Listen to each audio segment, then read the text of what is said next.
Right, so we're going to be looking at Patapon 2 now. Now, Patapon 2 is the sequel to Patapon, which was released in 2008, and already we've got a sequel in early 2009, so that's a pretty quick turnaround by my standards.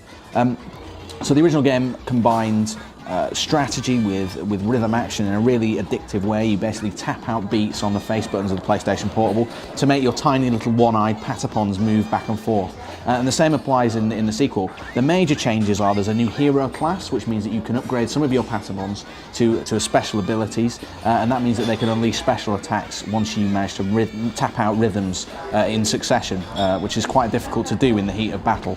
The other big thing about it is the wireless multiplayer mode, which allows you to share the game data with other friends, even if they don't own a copy of the game, and you can indulge in just multiplayer sessions to unlock bonuses that you can take back into your single player game, which is a feature that I've really been enjoying.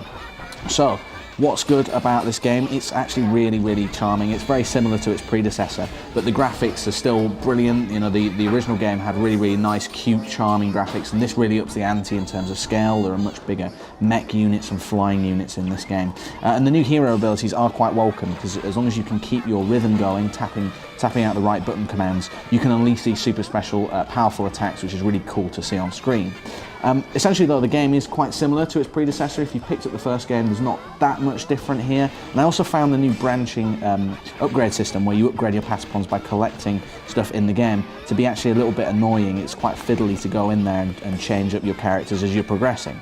But if you're a fan of the first game, then it's still worth checking out. It's been released at a budget price point. It's £19.99 in the UK. And if you've never checked out Patapon, you really ought to check it out if you're a fan of rhythm action games or strategy, because this is there's nothing out there that's quite like Patapon 2. So Patapon 2 is out in Europe right now, and it's just recently been announced this week that it's going to launch in the US soon, but it's only going to be a downloadable title only, so you'll need to buy a download code from your local store or just download from the PlayStation Network. And that's Patapon 2.